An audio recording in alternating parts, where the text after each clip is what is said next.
রাধে বন্ধুরা, কেমন আছো তোমরা? আশা করছি তোমরা সবাই খুব ভালো আছো, আমিও ভালো আছি। আবারও চলে এলাম তোমাদের সামনে নতুন একটা ভিডিও নিয়ে। পূর্ব মেদিনীপুর জেলার ছোট্ট একটা গ্রাম থেকে আমি প্রণীতা। আমার এই ছোট্ট পরিবার মা ছেলে স্বপ্ন চ্যানেলে তোমাদের জানাই অনেক অনেক স্বাগত আর অনেক ভালোবাসা। আজ হলো মঙ্গলবার এখন বাজে প্রায় 9টা।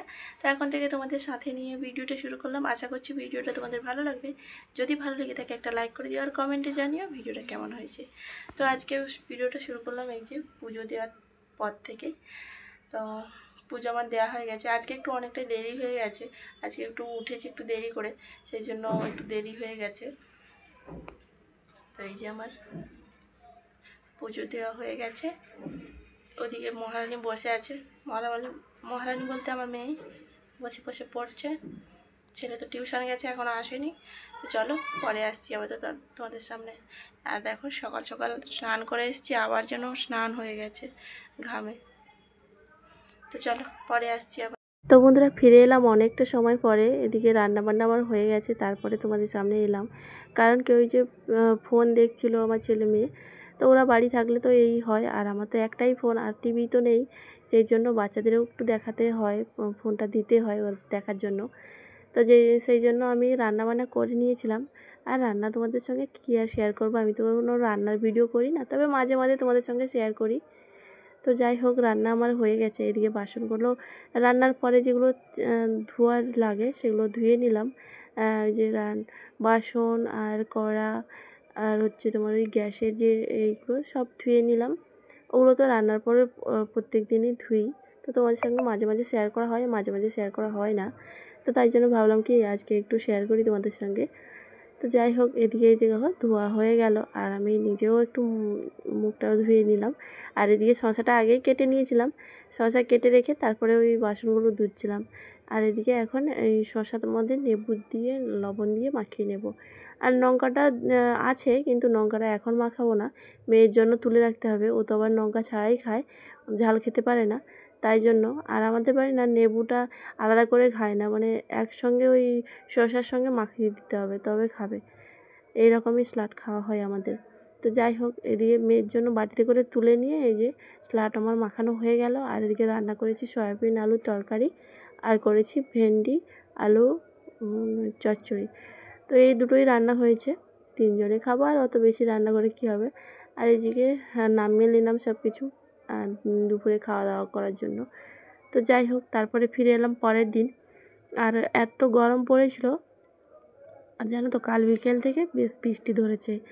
কয়েকদিন ধরে তোমাদের দাদাভাই যেখানে কাজে আছে ওখানে তো বৃষ্টি হচ্ছিলো, কিন্তু এদিকে হচ্ছিল না। আমি বলছিলাম কি ওদিকে বৃষ্টি হচ্ছে, এদিকে হচ্ছে না, এদিকে ভীষণ গরম। কিন্তু আজ যে বিকেল থেকে বৃষ্টি ধরেছে, কালকে বিকেল থেকে। তো কালকে তো বিকেল থেকে কারেন্টটা যাচ্ছিলো আসছিলো, তারপরে সারা রাত তো কারেন্ট ছিলই না। তো তাই জন্য ফিরে এলাম আজকে, আর কালকে সেরকম কোনো ভিডিওই করিনি। তো যাই হোক, ওখানে সকালের কাজকর্ম পুজো টুজো সব হয়ে গেছে। এখন ভাবছিলাম বসে বসে যে কী খাওয়া যায়। তো মেয়ে বলছে কি খিদে পেয়েছে, সেই জন্য একটু গোলা রুটি করছি। গোলা রুটি অনেক দিন ধরে করিনি, তো ভাবলাম কি আজকে একটু গোলা রুটি করি। একটু অল্প করে চিনি দিয়েছি, আর চিনি দিলে একটু মিষ্টি মিষ্টি লাগবে, তো খেতে বেশ ভালো লাগে। গোলা রুটি সেরকম আমার খেতে চাই না, কারণ কি ওগুলো একটু কাঁচা ভাব থেকে যায়। তো মানে গোলা রুটিটা রুটির মতন তো আর বেশি ভাজা হয় না, সেই জন্য একটু কাঁচা কাঁচা মতো লাগে। গরম গরম গায়ে সেরকমটা বোঝা যায় না, কিন্তু ঠান্ডা হয়ে গেলে কেমন একটা লাগে। আমার ছেলে বলে কি এগুলো খেলে আমার পেট ব্যথা করে। তো সেই জন্য হ্যাঁ, জানো তো অনেক দিন মানে পরপর যখন মনে হয় তখন একটু একটু করি, খেতে ভালো লাগে মাঝে মধ্যে। তো যাই হোক, আর এই গোলা রুটি করার সময় এই একটা সমস্যা হয় যে তুলতে করতে ভীষণই ওই লাগে।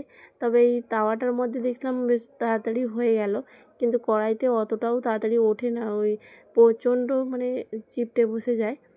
তো যাই হোক, এদিকে আমি রুটিটা এখন করে নিই, তারপর তোমাদের সঙ্গে দেখাচ্ছি। কারণ কি রুটি ভাজতে অনেকটা সময় লাগে, একটু সময় দিয়ে ভাজতে হবে, নাহলে তো কাঁচা কাঁচা থেকে যাবে। সেই জন্য আবার একটু ঢাকনা দিয়ে দিয়ে ভেজে নিলাম। আর এদিকে আমার হয়ে গেছে কয়েকটা, অল্পই করেছি। তো ছেলে তো টিউশন থেকে এসে খিদে পেয়েছিল, ও দুটো খেয়ে নিয়েছে, আর আমিও একটা খেয়েছি। আর মেয়ে এখনও খায়নি, মেয়ে এখন এই যে মেয়েকে দিলাম। আর মেয়ের ছেলে বলছে কি আবার ম্যাগি খাবে। তো ও ম্যাগি খাবে বলে ওকে ওই যে বলে আমি নিজে করে ম্যাগি করে খাবো। তো কালকে সন্ধ্যায় ও নিজে ম্যাগি করে খেয়েছিল, আজকেও বলছে আমি নিজে ম্যাগি করে খাবো। বড় হয়ে গেছে, ম্যাগি করে খেতে শিখে গেছে তো তাই জন্য। তো যাই হোক, ও যে ম্যাগি করে খাবে তার জন্য ওকে জল দিলাম। আবার বলছি কি এই জল আমি নেব না, আমি ওই খাবার জলগুলো দিয়ে ম্যাগি করব। তো ও তো ওর মতো করলো, আমি আবার ছেড়ে দিলাম ওকে। তো তারপরে যে রান্না বান্না শুরু করে দিয়েছি, রান্না হচ্ছে এদিকে, আর এদিকে জামা কাপড়গুলো ধুয়ে মেলে দিচ্ছি। এখনও বৃষ্টি পড়ছে, পরিষ্কার দেখা যাচ্ছে, কিন্তু এই যে বৃষ্টি পড়ছে, এখনও টিপটিপ করে বৃষ্টি পড়ছে। আর আজকে যেহেতু বাজার বসবে, সেই জন্য বাজারে অনেক লোকজনও চলে এসছে। এই বৃষ্টিটা যে আবার কবে বন্ধ হবে তা জানি না। তবে বৃষ্টিও হচ্ছে, কিন্তু বেশ গরমও আছে, তত একটা যে ঠান্ডা পড়ে গেছে তা সেরকমও নয়, কিন্তু এই বৃষ্টির পরে হয়তো ঠান্ডা পড়ে যাবে। যাই হোক, আজ তবে আসি বন্ধুরা, সবাই ভালো থেকো, সুস্থ থেকো।